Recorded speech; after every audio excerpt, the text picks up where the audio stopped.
Hola a todos y bienvenidos una vez más a este resumen del libro de Patología de Robbins. Hoy vamos a hablar del capítulo 11, que vendrían a ser vasos sanguíneos. Entonces vamos a iniciar mencionando la estructura y función vascular.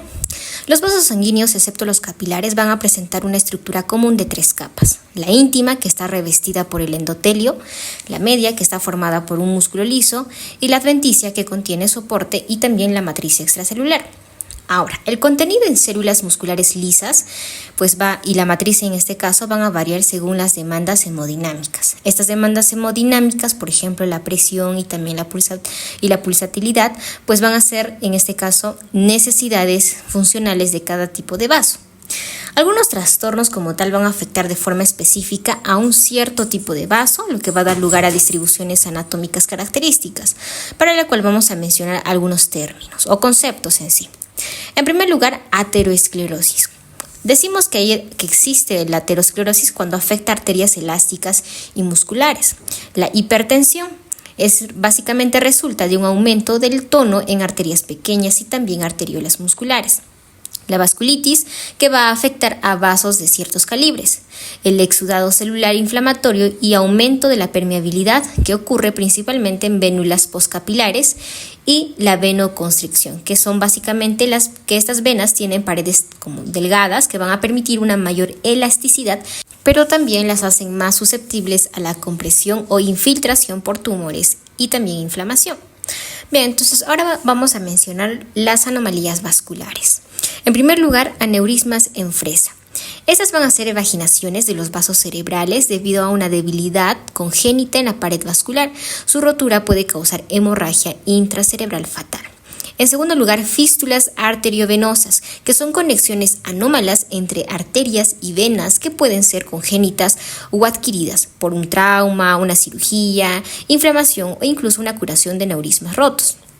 Ahora, esta rotura de una fístula puede causar hemorragia extensa y, si es muy grande, un cortocircuito de izquierda a derecha que lleva a insuficiencia cardíaca de gasto alto. En tercer lugar, otra anomalía vascular vendría a ser las displasias fibromusculares, que van a ser engrosamientos irregulares de la pared arterial debido a la hiperplasia de la íntima y media y también fibrosis. En la arteria renal, por ejemplo, esto va a causar una estenosis luminal y por tanto hipertensión renovascular. Las zonas de adelgazamiento medial pueden llevar a la formación de aneurismas y luego en este caso un riesgo de rotura, ¿no? ¿Cuáles son las respuestas de la pared vascular a una lesión? El libro nos menciona que el daño en la pared vascular va a activar una serie de procesos de curación y entre ellos vamos a tener 2, los más importantes: la migración y proliferación de células musculares lisas en respuesta a mediadores como el factor de crecimiento derivado de las plaquetas y la endotelina. Y en segundo lugar, la elaboración de citocinas y factores de crecimiento que van a promover la regeneración en sí de la pared vascular. Y bueno, como estamos hablando acerca de estas células endoteliales, vamos a profundizar un poquito aquí. Las células endoteliales van a desempeñar una función crucial en la homeostasis vascular y también la circulación. Por ejemplo, van a mantener una barrera de permeabilidad, van a elaborar también mediadores protrombóticos, antitrombóticos y fibrinolíticos, van a producir matriz extracelular, van a modular el flujo sanguíneo y el tono vasomotor. Y por último, también van a regular la inflamación y el crecimiento celular. Entonces, estas células endoteliales pueden variar su forma y función dependiendo de la localización, por ejemplo, fenestradas en los sinusoides hepáticos o en los capilares glomerulares. Bien, ahora con respecto a esto hablemos de la disfunción endotelial. La disfunción endotelial se caracteriza por una alteración en el fenotipo de las células endoteliales que va a afectar a la reactividad vascular. Entonces, esto puede resultar en 2 cosas. 1, en la superficie trombogénica, es decir, donde va a haber un incremento en la tendencia a formar coágulos. Y segundo, adherencia anómala, específicamente para las células inflamatorias. Bien, bueno, en el libro también nos mencionan un poquito de lo que son las células musculares lisas vasculares. Nos hablan acerca que estas células van a ser predominantemente en la capa media de los vasos sanguíneos, como habíamos mencionado, y estas pueden tener 3 tipos de funciones: migrar y proliferar en respuesta a diversos mediadores, sintetizar y reorganizar la matriz extracelular y causar constricción o dilatación en respuesta a estímulos fisiológicos o farmacológicos, ¿no? Entonces, estas tres van a ser la función de estas células musculares lisas vasculares. Con respecto a esto, ahora vamos a hablar acerca del engrosamiento de la capa íntima, que es en realidad una respuesta prototípica a la lesión vascular. Entonces, cuando hay una lesión en el endotelio y en la pared vascular, pues en este caso, ya sea por causas traumáticas, inflamatorias, tóxicas, infecciosas y entre otros, se van a activar un proceso de curación caracterizado por 1. Estimulación de crecimiento de las células musculares lisas, lo que estábamos hablando ahorita, ¿no? Y en segundo lugar, producción de matriz extracelular que lleva al engrosamiento de la íntima, conocido también como el neoíntima. Esto también a cargo de las células musculares lisas vasculares. Bien, ahora sí vamos a empezar a hablar un poquito de las enfermedades ya a fondo y vamos a iniciar hablando de la enfermedad vascular hipertensiva. Entonces, esto obviamente tiene que ver con hipertensión arterial y pues la presión arterial como tal debe mantenerse dentro de ciertos parámetros, como sabemos, para poder evitar consecuencias graves. La hipotensión, que vendría a ser esta presión baja, va a llevar a una perfusión inadecuada de los órganos, lo que puede resultar en disfunción o muerte del tejido. Por otro lado, la hipertensión, que es esta presión alta, puede causar daño vascular y orgánico significativo, siendo un factor de riesgo importante para enfermedades como en este caso cardiopatía coronaria, accidentes cerebrovasculares, insuficiencia cardíaca y renal y también disección aórtica, ¿no? Ahora, la hipertensión es una condición continua y sus efectos perjudiciales van a aumentar proporcionalmente con la presión. No existe un umbral rígido que por lo menos defina con precisión cuando la presión se vuelve perjudicial, ya que factores como la diabetes pueden reducir el umbral de riesgo. Se considera hipertensión significativa cuando en este caso presiones diastólicas van a ser mayores a 89 milímetros de mercurio o las presiones sistólicas van a superar los 139 milímetros de mercurio. En los Estados Unidos, ya que como este libro es, por lo menos avanza de manera epidemiológica en esto, pues alrededor del 29% de la población va a padecer por lo menos hipertensión. Solo un pequeño porcentaje de pacientes va a presentar ya también hipertensión maligna, caracterizada por estas presiones sistólicas mayores de 200 milímetros de mercurio y con respecto a las diastólicas superiores a 120 milímetros de mercurio, lo que puede causar, por ejemplo, una insuficiencia renal y hemorragias retinianas si no se trata. Entonces, ¿cómo se puede regular la presión arterial? El libro nos menciona que la presión arterial es el resultado, como habíamos mencionado, de, en este caso, la interacción entre el gasto cardíaco y la resistencia vascular periférica, los cuales van a estar influenciados por factores genéticos y ambientales. Entonces, hablemos de estos tipos, en este caso, de reguladores, ¿no? Primero, gasto cardíaco. Va a depender de la contractilidad miocárdica, la frecuencia cardíaca y también el volumen de sangre. Factores como, por ejemplo, la carga de sodio o también los mineralocorticoides como la aldosterona y los péptidos natriuréticos que promueven la excreción de sodio van a afectar este gasto, ¿no? Entonces, eso en primer lugar. En segundo lugar, la resistencia periférica. Esta va a ser determinada principalmente a nivel arteriolar, que puede verse influenciado incluso por vasoconstrictores como la angiotensina 2, catecolaminas y endotelina, o también por vasodilatadores como las prostaglandinas, óxido nítrico y también la adenosina. La autorregulación regional como tal también va a desempeñar un papel importante en la regulación local del flujo sanguíneo.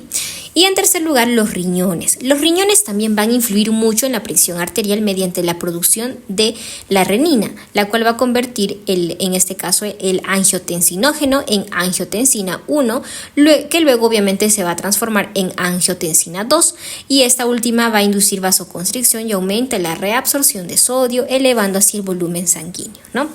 Bien, mencionemos un poquito más de la patogenia de la hipertensión y para esto vamos a mencionar en primer lugar una hipertensión esencial, ¿no? El libro nos menciona que esta hipertensión esencial va a representar entre el 90 y el 95% de los casos. No tiene una causa única, sino que es el resultado de una combinación de factores ambientales como el estrés o el consumo de sal y también algunos polimorfismos genéticos que afectan la regulación del tono vasomotor y también el volumen sanguíneo. Un ejemplo es la homeostasis del sodio, que juega un papel clave en la regulación del volumen sanguíneo, principalmente en el túbulo distal del riñón, influenciado por el sistema renina-angiotensina. Ahora, en segundo lugar, en este caso de los factores que se da en la hipertensión va a ser las mutaciones en las enzimas. Las mutaciones que afectan la producción de aldosterona, como por ejemplo las enzimas 11-beta hidroxilasa y la 17-alfa hidroxilasa, o incluso la reabsorción de sodio que estamos mencionando, como el síndrome de Lidle, puede contribuir pues también a la hipertensión. Y luego está la hipertensión secundaria. Entonces, en este caso, la hipertensión ya también es causada por condiciones subyacentes como enfermedades renales, estenosis de la arteria renal, anomalías endocrinas o trastornos neurológicos. Hablemos específicamente ahora de la patología vascular en la hipertensión. La hipertensión va a acelerar el desarrollo de la aterosclerosis y va a provocar cambios estructurales en las arteriolas que pueden llevar a condiciones graves como disección aórtica o hemorragias cerebrales. Existen dos formas de enfermedad de arteriolas pequeñas asociadas con la hipertensión. Número 1, arterioloesclerosis hialina, causada por la lesión de las células endoteliales que van a provocar la fuga del plasma y también un aumento de la síntesis de matriz por las células musculares lisas. Esto va a generar un engrosamiento rosado difuso en la pared arteriolar con estenosis asociada de la luz. Este tipo de lesión también se observa en la angiopatía diabética debido al daño hiperglucémico de las células endoteliales. Y en segundo lugar, la arterioloesclerosis hiperplásica, característica de la hipertensión maligna, donde se observa un engrosamiento arteriolar en capas concéntricas, en este caso se menciona en forma de piel de cebolla, con proliferación de células musculares lisas, depósitos de fibrina y necrosis parietal, conocida en este caso también como arteriolitis necrosante.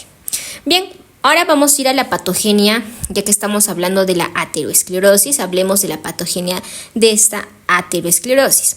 Bueno, la aterosclerosis va a comenzar como una respuesta inflamatoria crónica y reparativa de la pared arterial frente a lesiones del endotelio, ¿no? Esta lesión va a incrementar la permeabilidad del endotelio, lo que va a favorecer la adhesión de leucocitos, de plaquetas y también la activación de la coagulación.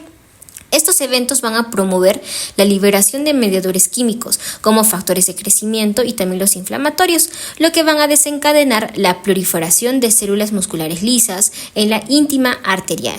Y esto a la larga va a dar lugar a lesiones características de la aterosclerosis como las placas. Ahora, vayámonos ya también a las lesiones del endotelio. Aunque la pérdida en sí del endotelio de las células endoteliales no siempre ocurre, su disfunción va a generar un aumento en la adhesividad y la actividad procoagulante. Entonces, factores como por ejemplo la hipercolesterolemia, trastornos hemodinámicos, el tabaquismo, hipertensión, toxinas y microorganismos infecciosos van a contribuir a esta disfunción. ¿De qué? De la adhesividad, ¿no? Entonces, la respuesta del vaso va a ser un engrosamiento de la íntima y cuando hay presencia de lípidos circulantes puede desarrollarse pues los conocidos ateromas típicos. Bien, mencionamos también que existen trastornos hemodinámicos que son factores, en este caso, de estas patologías. Y bueno, las placas ateroscleróticas no se distribuyen pues aleatoriamente, sino que se localizan en áreas de alteración del flujo sanguíneo, como puntos de ramificación vascular. Entonces, el flujo laminar va a favorecer esta activación de los genes de estas células endoteliales que tienen un efecto protector frente a la aterosclerosis, por lo cual, cuando hay un trastorno hemodinámico, pues van a ser en estas localizaciones donde realmente se va a dar estos tipos de placas, ¿no? Ahora, hablemos acerca de la alteración también de los lípidos, que también cumple un papel importante en estos tipos de patologías. La alteración en el metabolismo de los lípidos puede llevar ya también a una acumulación en la pared vascular, como sabemos. Entonces, esta acumulación va a generar disfunción endotelial al aumentar la formación local de radicales libres de oxígeno.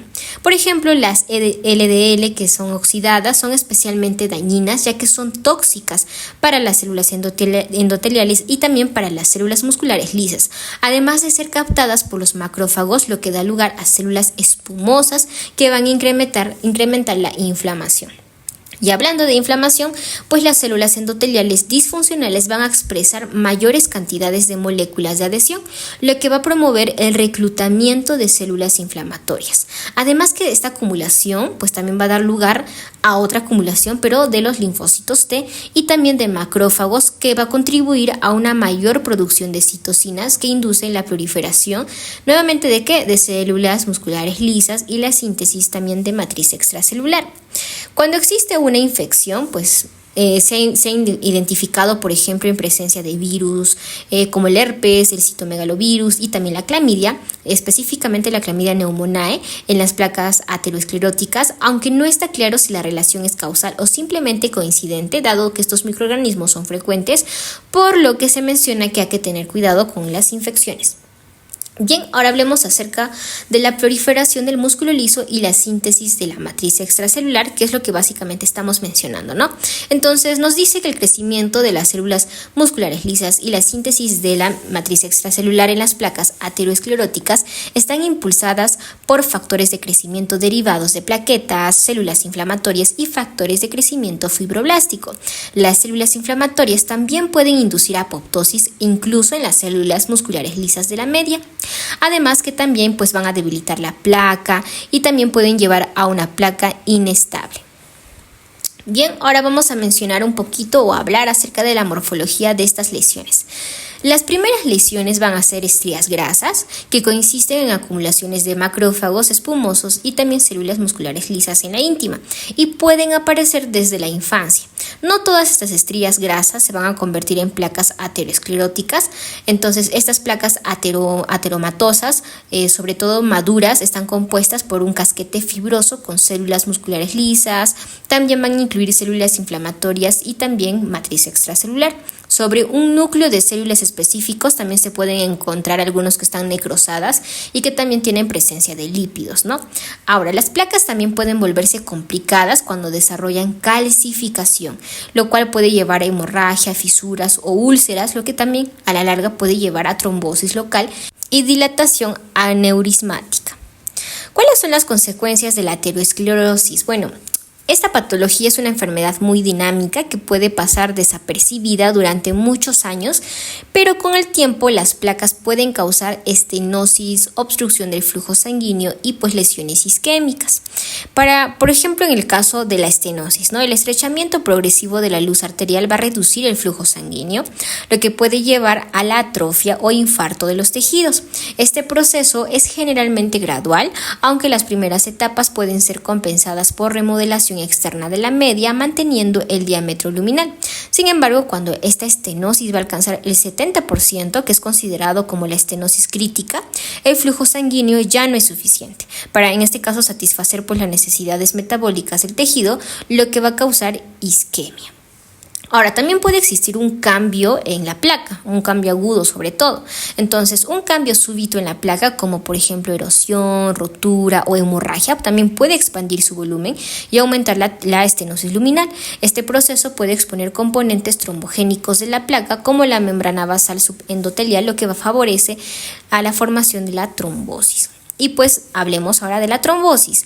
Bueno, la trombosis como tal, pues cuando una placa aterosclerótica se rompe, puede formarse un trombo que puede ocluir en este caso la luz del vaso o embolicarse, obstruyendo los vasos más distales, ¿no? Entonces, luego de un trombo puede llegar a ser una embolia.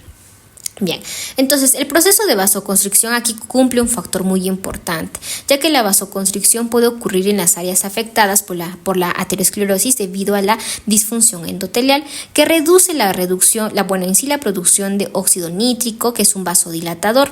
Además, las plaquetas y las células inflamatorias también pueden producir otros factores que van a inducir a la vasoconstricción. Y esto obviamente va a causar un debilitamiento pues de la pared vascular. Entonces, este debilitamiento de esta pared, sobre todo la arterial, debido a la aterosclerosis, puede dar lugar a una formación de los aneurismas. Y luego de este aneurisma puede haber un riesgo de la ruptura arterial.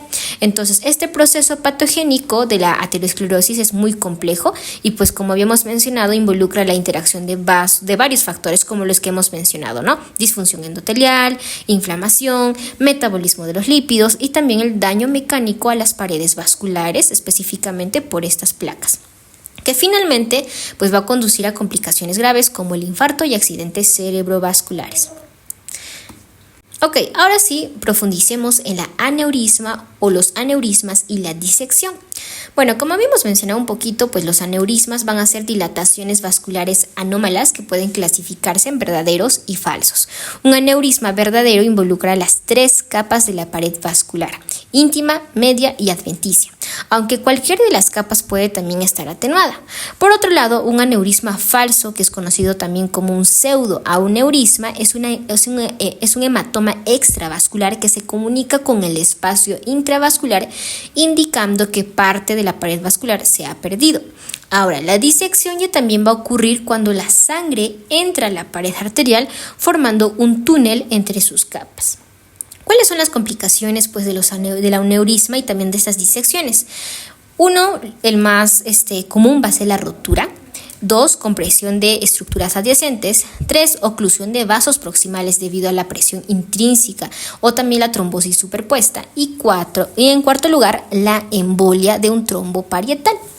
Entonces, hablemos de la patogenia un poquito más, de estos aneurismas. Bueno, la formación de estos aneurismas, como habíamos mencionado, está vinculada, pues, en primer lugar a las placas ateroscleróticas, como habíamos mencionado, pero existen varios mecanismos también patológicos. 1, deficiencia en la calidad de la matriz vascular. Entonces, por ejemplo, en el síndrome de Marfan, la síntesis inadecuada de la fibrilina va a provocar una activación anormal en este caso, el TGF-beta, lo que va a resultar en la pérdida progresiva del tejido elástico. Ahora, segundo, pues vendría a ser otro síndrome que es conocido como el síndrome de Loeys-Dietz, que son básicamente mutaciones del receptor nuevamente del factor de transcripción, del factor de crecimiento, que es el TGF-beta, también que van a inducir a la pérdida de tejido elástico. Otro de los síndromes también van a ser el síndrome de Ehlers-Danlos, y aquí ya también habla de una deficiencia de la vitamina C, que pues esto se conoce como el escorbuto, y también esto puede por lo menos tener una consecuencia en la síntesis defectuosa del colágeno, conduciendo a la formación pues de los aneurismas. Ok, en segundo lugar, desequilibrio entre la síntesis y la degradación de la matriz extracelular. Entonces, la actividad aumentada de las metaloproteinasas de matriz en células inflamatorias como la aterosclerosis o la vasculitis también pueden llevar a la degradación de la matriz extracelular medial, ¿no? Lo que habíamos lo que habíamos dicho cuando estábamos hablando de la aterosclerosis. Y finalmente, la pérdida de células musculares lisas en la capa media. Entonces, por ejemplo, una isquemia en la capa interna de la media aórtica causada por aterosclerosis o inflamación reduce la disfunción o como tal la difusión de oxígeno y nutrientes, lo que resulta en la pérdida de células musculares lisas y también cambios degenerativos en la matriz extracelular. Ahora, como habíamos mencionado, uno de los factores, pues en este caso vendría a ser la aterosclerosis, ¿no? Sin embargo, cuando hablamos en cuestión de riesgo, pues siempre vamos a hablar de aneurismas aórticos. Entonces, aquí nos mencionan cuáles son las causas más frecuentes de aneurismas aórticos. Van a ser los 3. En primer lugar, aterosclerosis, especialmente en la aorta abdominal. En segundo lugar, hipertensión, especialmente en la aorta torácica ascendente. Y en tercer lugar, sífilis, traumatismos, vasculitis y defectos congénitos como aneurismas en fresa. Ahora, existen también aneurismas micóticos, que son causados ya también por infecciones como embolia séptica o procesos supurativos cercanos, por ejemplo, una endocarditis bacteriana, y son más propensos a una dilatación, en este caso, dilatación aneurismática rápida debido a la inflamación aguda. Dicho esto, vamos a profundizar ahora en el aneurisma de la aorta abdominal. Bueno, los aneurismas de la aorta abdominal son típicamente verdaderos aneurismas que se localizan por debajo de las arterias renales y por encima de la bifurcación ilíaca. Son más comunes en hombres fumadores mayores de 50 años. En su patogenia como tal se ha observado pérdida de, en este caso, células musculares lisas de la media y también remodelación de la matriz extracelular. Ahora, lo que va a causar en este caso pues una atenuación significativa de esta capa media. Ahora, en estos aneurismas específicamente se puede formar un trombo parietal laminado y poco organizado. Ahora, algunas de las complicaciones de este tipo de aneurisma de la aorta abdominal van a ser los siguientes. Primero, oclusión de ramas. Segundo, ateroembolia. Tercero, compresión de estructuras adyacentes. Y en cuarto lugar, la rotura. De hecho, el riesgo de rotura aumenta con el tamaño de aneurisma. Es bajo para aneurismas menores de 5 centímetros, pero aumenta a un 11% anual para aneurismas de 5 a 6 centímetros y a un 25% para aneurismas mayores de 6 centímetros. Ahora, la mortalidad quirúrgica es del 50% en aneurismas que no son rotos y superior al 50% aquellos que sí se han, en este caso, pues han tenido esa rotura, ¿no? Ahora, pues mencionando en este caso el aneurisma de la aorta abdominal, existen aquellos que son inflamatorios que van a representar el 5 al 10% de los aneurismas de la aorta abdominal. Son comunes en pacientes jóvenes y se caracterizan por un infiltrado linfoplasmocítico y también fibrosis periaórtica. Un subgrupo de estos aneurismas puede estar relacionado, por ejemplo, con enfermedades asociadas a la inmunoglobulina G, en este caso G4, un trastorno sensible a los esteroides. Por otra parte, el aneurisma de la aorta torácica, pues como habíamos mencionado, la hipertensión es la causa más frecuente de aneurisma de la aorta torácica, aunque los síndromes de Marfan y de Loeys-Dietz están siendo diagnosticados también con una mayor frecuencia. Por ejemplo, en Estados Unidos la sífilis es una causa rara, entonces los síntomas van a incluir aquí pues una dilatación de la raíz aórtica, lo que puede causar insuficiencia aórtica, y también pues dependiendo de la localización puede haber afectación de estructuras mediastínicas, por ejemplo, vía respiratoria, el esófago o el nervio laríngeo recurrente. También mencionamos lo que era la disección aórtica. Entonces, esta va a ocurrir cuando la sangre entra en la media aórtica y también forma un túnel, lo que habíamos mencionado en un inicio, lo que puede llevar a la rotura y también a una hemorragia masiva o taponamiento cardíaco. A menudo no se asocia con una dilatación aórtica evidente y es más común en dos grupos. Uno, personas personas hipertensas de entre 40 y 60 años, siendo el sexo masculino el más recurrente, cuyas aortas muestran signos de degeneración quística. Y en segundo lugar, personas jóvenes con defectos en el tejido conectivo que afectan la aorta, como por ejemplo el síndrome de Marfan. Ahora, la disección también puede ser desencadenada por traumatismos, procedimientos invasivos, cambios hormonales de embarazo y también entre otros. Bueno, la morfología y características en este caso de la disección van a ser la siguiente. Cuando nosotros vemos en este caso en una prueba histológica, pues el cambio histológico más frecuente en la disección aórtica va a ser la degeneración quística de la media sin inflamación acompañante. La disección generalmente va a comenzar dentro de los primeros 10 centímetros por encima de la válvula aórtica y puede extenderse de manera retrógrada hacia el corazón. Y esto puede causar también una compresión coronaria o un hemipericardio o de forma también anterógrada hacia las grandes arterias. Ahora, las complicaciones van a incluir dolor intenso de inicio súbito que puede irradiarse al pecho y la espalda, además que también las lesiones proximales de tipo A son las más frecuentes y peligrosas, mientras que las lesiones distales de tipo B suelen ser menos graves. En cuanto a la mortalidad, nos dicen que es muy alta sin tratamiento, pero el reconocimiento temprano y la reparación quirúrgica mejoran por lo menos del 65 al 75%. Una de las condiciones también que es muy conocida vendría a ser la vasculitis. La vasculitis como tal es una inflamación de los vasos sanguíneos. Cuando los vasos van a inflamarse pueden obviamente dañarse, lo que va a reducir el flujo sanguíneo a los órganos y los tejidos. Entonces esto va a provocar síntomas como fiebre, dolor muscular y articular, fatiga y también malestar general. Dependiendo del tipo de vasculitis se puede afectar vasos de diferentes tamaños y ubicaciones en el cuerpo y estos se van a clasificar en los siguientes. Vamos a tener, de acuerdo al tamaño de vasos afectados, arterias grandes, medianas o pequeñas, según la causa, ya sea inmunológica, infecciosa u otros factores, y de acuerdo también a las manifestaciones clínicas si tienen síntomas específicos de cada tipo. Ahora, con respecto también a estos tipos de vasculitis, según su causa, vamos a mencionar los siguientes. Vasculitis no infecciosas, que en este caso van a ser por el sistema inmunológico. Va a ocurrir cuando el sistema inmunológico va a atacar los vasos sanguíneos por error, y esto puede suceder en los siguientes casos. Por ejemplo, enfermedades autoinmunes como el lupus, donde el cuerpo va a producir anticuerpos contra su propio, pues en este caso, ADN, ¿no? Ahora, en segundo lugar, reacciones a medicamentos, donde el sistema inmunológico va a atacar proteínas modificadas por un fármaco. Y en tercer lugar, infecciones virales, como la hepatitis B, que pueden generar anticuerpos que dañan los vasos sanguíneos. En segundo lugar, vasculitis causada por anticuerpos ANC. Estos anticuerpos ANC son conocidos como los anticuerpos citoplasmáticos antineutrófilos. Ahora, estos van a atacar a ciertas células del sistema inmune, por ejemplo, como su nombre lo dice, neutrófilos y monocitos, lo que causa inflamación y daño vascular. Existen dos tipos principales: el ANC-PR3, que son dirigidos contra las proteasa 3 de los neutrófilos, asociados a granulomatosis con polivasculitis, antes llamada, por ejemplo, granulomatosis de Wegener, y también el otro tipo vendría a ser el ANC-MPO, que son dirigidos contra las enzimas mieloperoxidasas, que están relacionados con la polivasculitis y también específicamente una polivasculitis microscópica y también el síndrome de Churg-Strauss. Ahora, estos anticuerpos pueden ser activados por infecciones y pueden llevar a que los neutrófilos liberen sustancias dañinas, afectando a la pared de los vasos sanguíneos. Existe también lo que es una arteritis de células gigantes.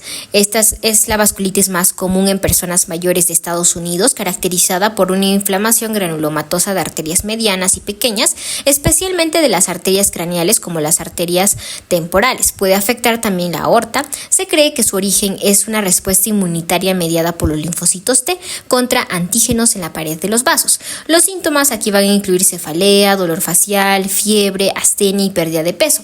El daño ocular que puede en este caso causar es la ceguera permanente, de hecho es común, y la enfermedad responde bien en este caso a los esteroides. Ahora hablemos de otro tipo de arteritis que vendría a ser la arteritis de Takayasu. Este es un tipo de vasculitis granulomatosa que va a afectar a arterias de tamaño mediano a grande, particularmente el callado aórtico y sus grandes ramas. Se caracteriza por un engrosamiento fibroso de la aorta. Los síntomas aquí iniciales van a ser inespecíficos, pero las arterias pueden afectar la circulación en las extremidades superiores y otros órganos, lo que va a causar hipertensión secundaria. Y el diagnóstico aquí se puede realizar cuando el paciente es menor de 50 años. Bueno, mencionemos otro tipo de condición, vendría a ser la panarteritis nudosa, conocido como el PAN. El PAN va a ser una enfermedad sistémica que afecta a arterias pequeñas y medianas, particularmente en el riñón, corazón, hígado y tubo digestivo. La circulación pulmonar generalmente no se ve afectada. Ahora, en 1/3 de los casos se asocia esto con el depósito de inmunocomplejos debido a hepatitis crónica. Esta panarteritis se caracteriza también por lesiones bien delimitadas, necrosis fibrinoide y trombosis que va a causar isquemia distal. Ahora, la enfermedad es grave y generalmente mortal si no se trata, pero con tratamiento inmunodepresor el 90% de los pacientes puede alcanzar remisiones. Una de las enfermedades muy conocidas es la enfermedad de Kawasaki. Esta enfermedad es en sí una condición febril que afecta principalmente a lactantes y niños pequeños. Se va a asociar con arteritis en vasos sanguíneos, específicamente medianos y grandes, y se debe a una hipersensibilidad de linfocitos T contra antígenos aún no identificados. El tratamiento con ácido acetilsalicílico y gamma-globulinas intravenosas puede reducir significativamente el riesgo de arteritis coronaria y también algunas complicaciones asociadas a esta enfermedad, por ejemplo aneurismas coronarios y también un infarto del miocardio. Otra de la vasculitis conocida va a ser la polivasculitis microscópica. Esta va a ser una vasculitis necrosante que afecta por vasos más pequeños, por ejemplo las arteriolas, las vénulas y también los capilares. Se va a asociar mucho de manera frecuente con los que vendrían a ser estos tipos de factores como el ANC que mencionamos hace rato y también el MPO, y va a presentar lesiones vasculares que muestran necrosis fibrinoide y también la glomerulonefritis necrosante. Ahora, los síntomas aquí van a incluir hemoptisis, hematuria, la proteinuria, la púrpura y también hemorragia intestinal. Ok, vamos a seguir con las enfermedades.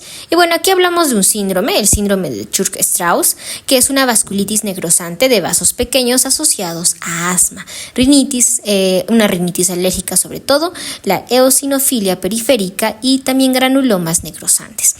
En este caso, las lesiones que son pequeñas, sobre todo vasculares, son similares a las del PAN, pero se caracterizan por la presencia de eosinófilos y granulomas, lo que también puede afectar el corazón y provocar miocardiopatía en un alto porcentaje de los pacientes.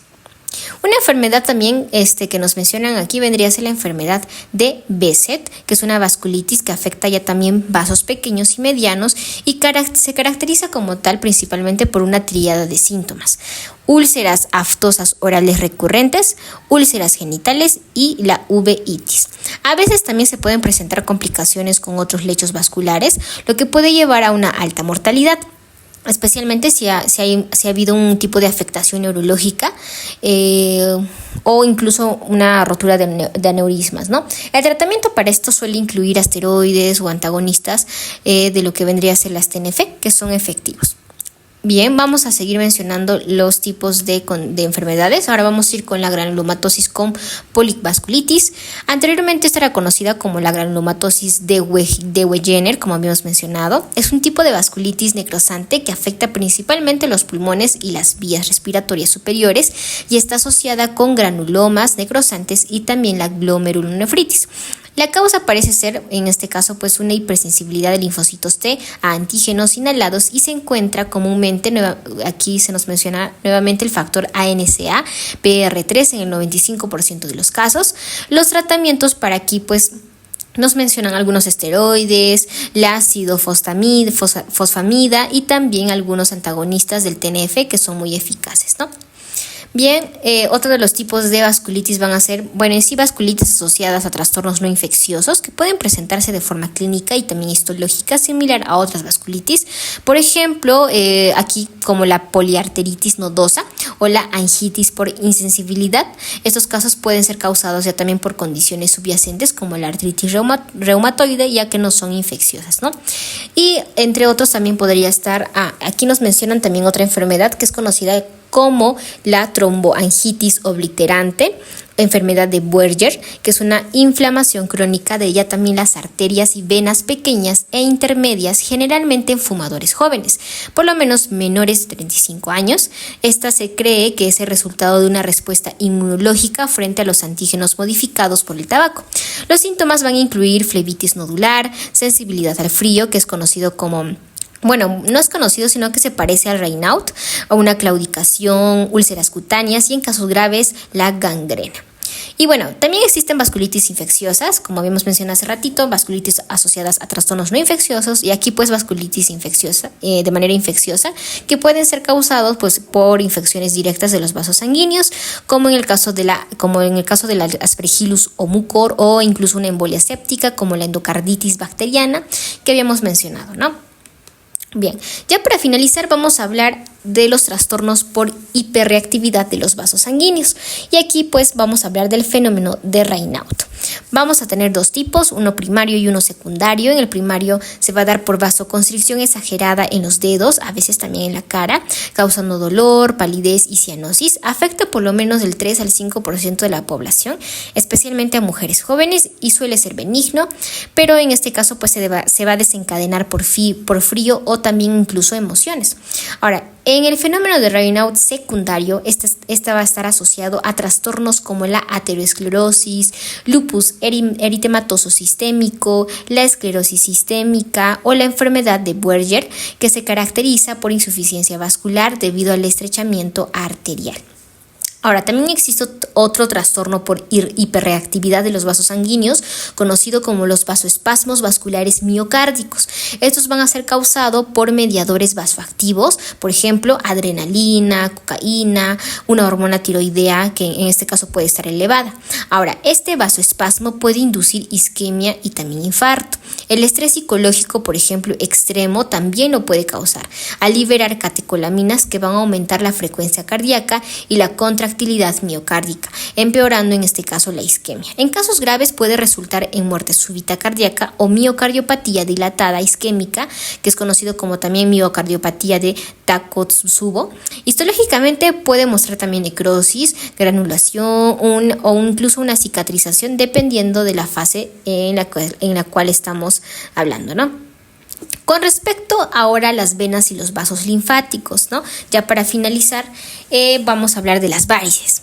Y bueno, de algunos casos más. En las varices, por ejemplo, esas van a ser venas superficiales dilatadas y tortuosas en las extremidades inferiores, causadas por una presión intraluminal elevada crónica. Van a ocurrir entre el 10 y 30% de los adultos, con factores de riesgo como obesidad, embarazo, defectos venosos hereditarios y posición prolongada de las piernas. Ahora, la dilatación venosa causa incompetencia de las válvulas, llevando a estasis, edema y también cambios tróficos en la piel, por ejemplo, dermatitis por estasis, que pueden resultar en úlceras varicosas. Ahora, también existen varices esofágicas, causadas por hipertensión portal debido a cirrosis o trombosis hepática, que pueden romperse y causar hemorragia grave. También pues las hemorroides, que también son varices ya también del plexo venoso anorrectal, frecuentemente asociadas con embarazo o estreñimiento crónico. Bien, otro de los tipos, en este caso de condiciones de venas y vasos linfáticos, vendría a ser la tromboflebitis y también, el flebotrombosis. Se van a referir a la inflamación y trombosis venosas con factores predisponentes como insuficiencia cardíaca, inmovilización prolongada, infecciones locales o hipercoagulabilidad, por ejemplo, neoplasias, embarazo o en algún tipo de caso posoperatorio. La trombosis venosa profunda, que es conocido como el TVP, es común entre las piernas y puede causar embolias pulmonares. La tromboflebitis migratoria, que es un síndrome conocido como el síndrome de Trousseau, es un trastorno relacionado con neoplasias y se caracteriza por trombosis en varios lugares. Existen también síndromes de las venas cavas. Aquí vamos a hablar dos síndromes. Síndrome de la vena cava superior, que básicamente o es generalmente causado por neoplasias que comprimen o invaden la vena cava superior, produciendo cianosis y dilatación de venas en cabeza, cuello y brazos. Luego está el síndrome de la vena cava inferior, que es causado por la compresión de la vena, en este caso de la vena cava inferior, comúnmente por carcinomas hepatocelulares o de célula renal. Va a provocar edema de piernas, distensión de venas abdominales y si afecta las venas renales, pues puede causar proteinuria. Ahora, ya hablando en este caso de los vasos linfáticos, la linfangitis y el linfedema. La linfangitis como tal es una inflamación de los vasos linfáticos debido a infecciones, a menudo por Streptococcus beta hemolíticos. Se presenta como bandas subcutáneas rojas y dolorosas junto con linfadenopatía. Ahora, el linfedema. El linfedema como tal es una obstrucción y dilatación de los vasos sanguíneos, de los vasos linfáticos. Va a aumentar el líquido intersticial como tal. Algunas causas comunes para el linfedema van a incluir neoplasias, resección de ganglios linfáticos, fibrosis postradiación y en algunos casos también la filariasis. Bien, existe también lo que es un linfedema crónico que puede ser causado, puede causar en sí una fibrosis, es decir, de hecho es conocido como la piel de naranja, si no me equivoco. La piel en naranja, que son úlceras y también puede darse lo que es una induración. La rotura en este caso de los vasos linfáticos pueden obstruir como tal o pueden incluso provocar acumulaciones quilosas. Bien, ahora vamos a hablar de algunos tumores vasculares. Ahora sí, ya estamos terminando. Bueno, en cuanto a esos tumores vasculares, pues van a ser neoplasias que pueden originarse en los vasos sanguíneos o linfáticos, presentando un rango de comportamiento que va desde lesiones benignas como hemangiomas hasta tumores malignos agresivos como por ejemplo los angiosarcomas. También incluyen malformaciones congénitas o adquiridas, así como proliferaciones vasculares reactivas no neoplásicas, por ejemplo angiomatosis basilar. Entonces, mencionemos en primer lugar tumores benignos y trastornos pseudotumorales. Por ejemplo, las ectasias vasculares. Las ectasias vasculares son dilataciones de vasos preexistentes, no son verdaderos tumores, entre los cuales vamos a tener los siguientes. El nevoflamígero, que es comúnmente conocido como la marca de nacimiento, que es una lesión macular de la piel que usualmente desaparece con el tiempo, en algunos casos no. Luego tenemos las manchas en vino de Oporto, que es una variante que tiende a persistir y engrosar la piel, asociado al síndrome de Sturge-Weber, que también implica masas angiomatosas en el cerebro y otros síntomas neurológicos. Luego, dentro de esas ectasias vasculares también tenemos las telangiectasias arácneas, que son pequeñas arteriolas subcutáneas generalmente pulsátiles asociadas a condiciones como el embarazo o la cirrosis. También tenemos otros tipos de telangiectasias como las hemorrágicas hereditarias, que son ya también un trastorno autosómico dominante caracterizado por pequeñas telangiectasias en piel y mucosas que pueden causar hemorragia, como su nombre lo dice, como epistaxis y también la hemorragia digestiva, ¿no? Ahora, también existen los hemangiomas. ¿Qué son los hemangiomas? Pues van a ser tumores vasculares benignos más comunes, especialmente en la infancia. Se van a dividir en tres. Los hemangiomas capilares, que son comunes en la piel o mucosas con vasos de paredes finas. En su variante juvenil, por ejemplo, se le llama enfresa. Crecen rápidamente durante los primeros meses de vida y suelen desaparecer alrededor de los 7 años. Ahora, también tenemos hemangiomas cavernosos, que son lesiones en este caso sin una cápsula, que tienen grandes espacios vasculares, a menudo en el hígado o en el sistema nervioso central. Pueden ser destructivos si no se atiende antes de desaparecer. Ok, también tenemos los granulomas piógenos, que son lesiones ulceradas y también pueden también ser conocidas como los polipoides, a menudo causadas por traumatismos, y en mujeres embarazadas se puede presentar en las encías. También tenemos los linfangiomas, que van a ser, tenemos dos tipos: los linfangiomas simples, que son básicamente espacios pequeños llenos de exudado, ubicados comúnmente en la cabeza, cuello y axilas, y también los linfangiomas cavernosos, que ya también son grandes quistes llenos de líquido que pueden causar deformidades notables, difíciles de extirpar completamente. Bueno, hablemos de otros tumores benignos, que vendría a ser el tumor glómico, conocido como el glomangioma. Es un tumor benigno y doloroso que proviene de estructuras arteriales involucradas en la termorregulación, comúnmente ubicado en falanges distales. Es curable mediante, obviamente, la extirpación.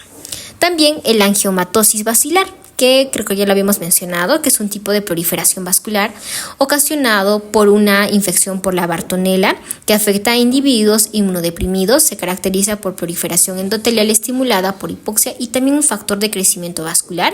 El tratamiento aquí es con la eritromicina, que es en este caso efectivo. Bueno, ahora hablemos de tumores de grado intermedio. Ya vamos a terminar ahora sí, y luego de eso hablamos tumores malignos y ya terminamos. Entonces, los tumores que vendrían a ser de grado intermedio van a ser los siguientes.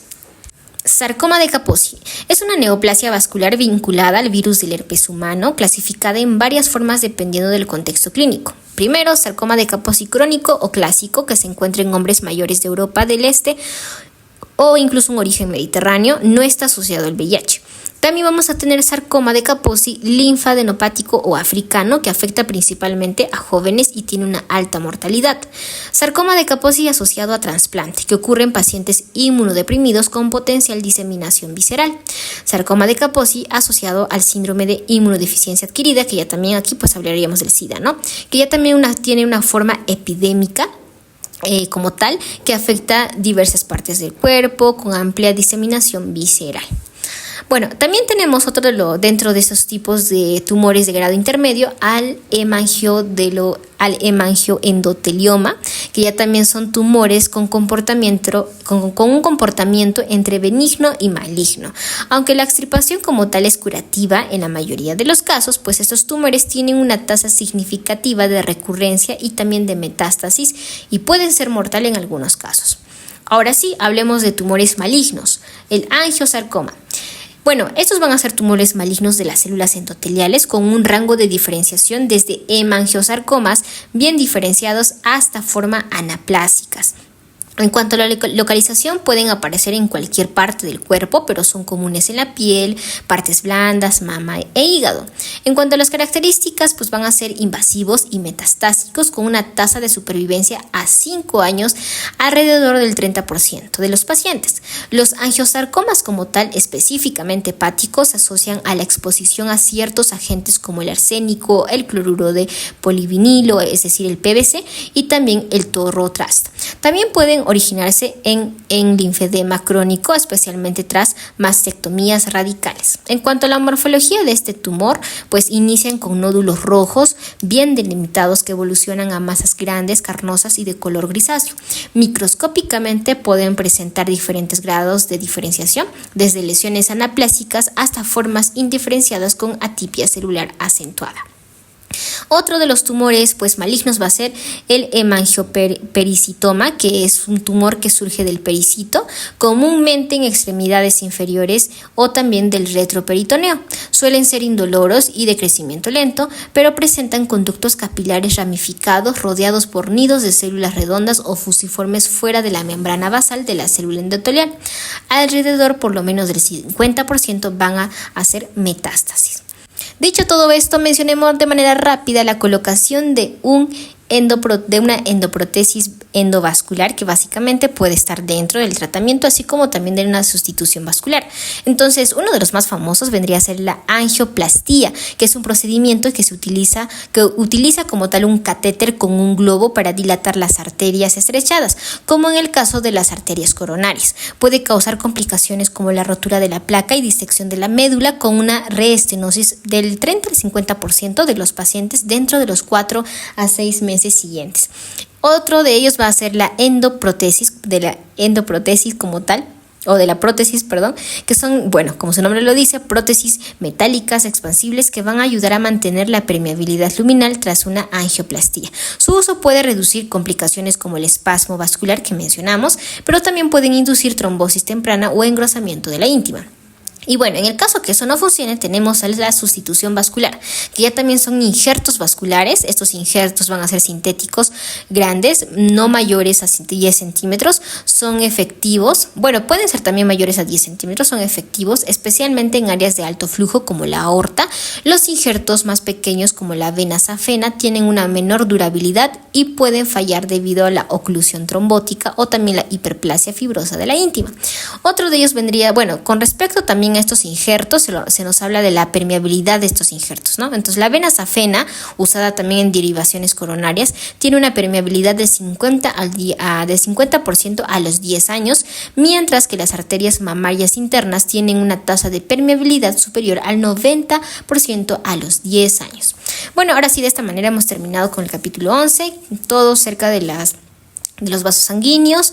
Claro que existe manera de poder profundizar en cada una de esas patologías, así que ha sido un resumen. Si te gustó, dale like y suscríbete.